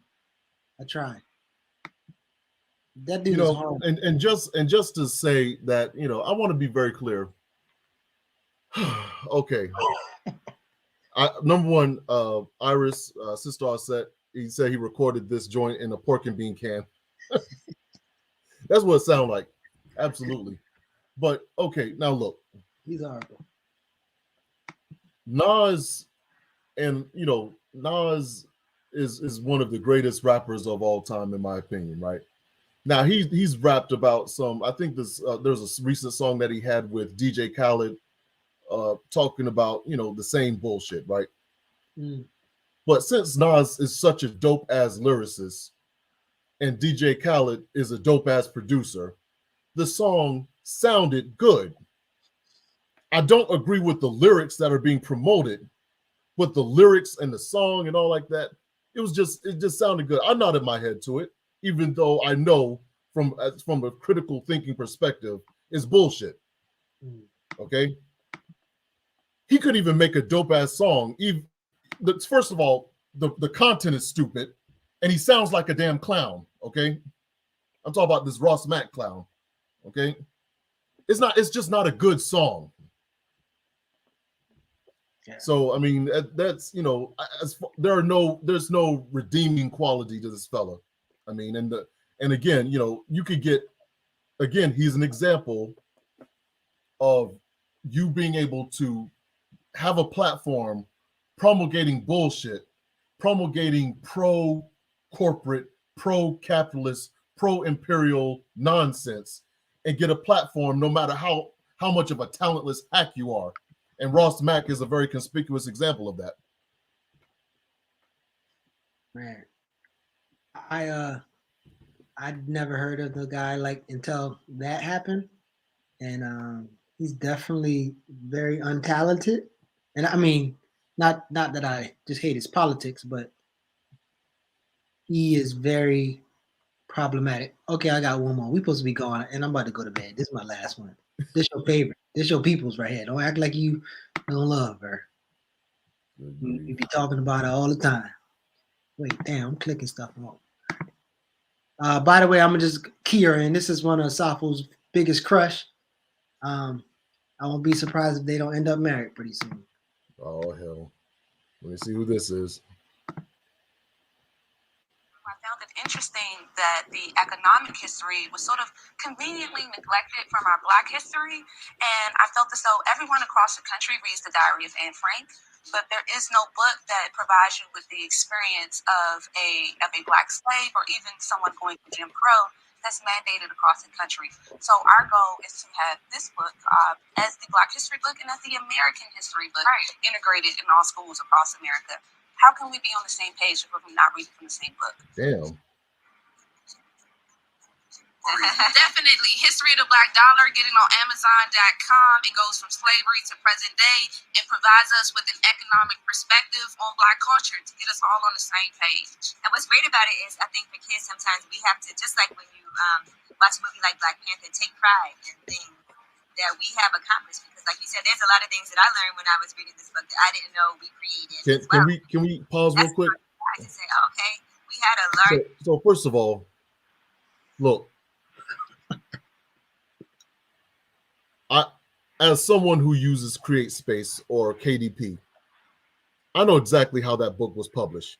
Okay.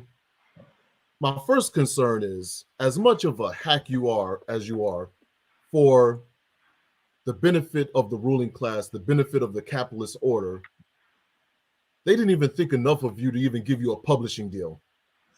You had to go and do a bullshit book on Amazon to publish that bullshit. Okay, you would think that with as much as these people are trying to promote the system and promote entrepreneurship, and someone would have given it just goes to show that they don't even respect these Negroes, no matter how much ass they're trying to kiss. Okay. Wait, so you trying to tell me this Amazon customer is ready to put her against Mersha Baradaran, The Color of Money? That's what it sounded like. Yeah, if that Amazon customer is trying to do that, then whoever that Amazon customer is stupid as hell. Okay? I can't. Maybe I'm reading into this, but that's what I read. That's what I heard. Color doesn't define opportunity, but opportunity can be definitely defined by color. Ooh.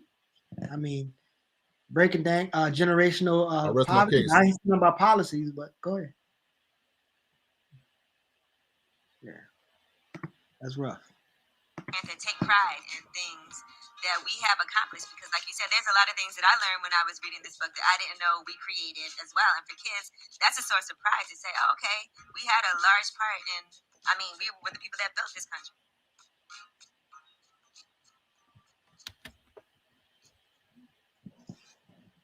$19.99. Well, so isn't this the lady who they only gave her like $10,000 for a grant or something? Yeah, I think she it might have been 12 or something like that. When she didn't get too much. Yeah, that's again, that goes back to my point. Like, these people are just, it just goes to the nature of racism in this country. Like, the ones that are kissing white ass aren't even respected. You think, well, even it goes, no, you talk about Charlemagne and all these other folks. It's certain places Charlemagne will go into and they'll treat him with utter contempt. It's certain places it's certain white spaces that Jay-Z will go into and the white folks will look down their nose at him. Okay. So racism, I don't care what type of entrepreneurship or capitalist bullshit you're promoting. Racism is racism, I'm pretty sure even back then people wasn't actually getting bags, but today it seems like because social media, people are actually okay with not getting bags, because being on social media in their mind will translate into a bag. So if Charlemagne don't give you a bag for being on Breakfast Club, you feel like you're gonna get bags from being on Breakfast Club. People gonna actually come speak, and so even Killer Mike said, he said I invested my celebrity persona, something he said like that with the bank. So his celebrity draw can make at least 1 million Negroes pay $2.99 for bank service or something like that. And so they don't really need the money no more. And I guess even with the book deals, like she gonna sell a bunch of books, especially if Angela Yee says she read the book. Well, hell, look, they couldn't. A publishing company couldn't. She had to go to create space to put out that. I mean, Chase could have done it. Charlemagne he said he has a publishing company. He should have done it. Exactly, and that's my point. It's like you they don't even respect you enough to give you a book deal. Go and put that bullshit out through Create Space. Create Space is already closed down, and Amazon getting all the money now. So your financial literacy shit ain't working. All right, man. Close up, man. Any last words about these bourgeoisies? Yeah, so I'll just say that we're going to do a part 2 to this. There's a lot of information I had to leave out, and I didn't want to leave it out, but I didn't want to sit up here for 2 hours reading slides, and by the there'll be nobody left by the time we got to the end of the slides. So because I wouldn't want to sit there and watch people reading slides for 2 hours either. So right. So I took those slides out, and we'll put that together and make a sequel to this lecture. So we'll do that. But I want to express my appreciation to you with helping out with the technical stuff, and to our viewers and the supporters of the lectures and the Barter and Build think tank. And I also just want to say, please, please, please, please support the Barter and Build think tank. Find us on our YouTube channel. Find us on Facebook. Look at our videos. Reach out to us if you have any questions. Join our study group. Everything like that. Also, if you have it in your heart, please donate to the Horry County Bail Fund. Because we're trying to get people bailed out for Thanksgiving and Christmas, because people don't want to have their family members locked up. Mothers who will miss their Thanksgiving with their children, or fathers who will miss Thanksgiving or Christmas with their children. We want to get them out, and so they'll be able to enjoy the holidays with their family. So visit us, horrybailfund.org. And also, one last thing, www.blackvoter.com. Is it .com or org? Com, I think. Let me see. .com, yeah. www.blackvoter.com. So visit that. Like I said, it's a work in progress. We're not done with it yet, and we'll get that. We'll flesh that out more as the weeks go by. Cool. Appreciate y'all. Peace. Peace.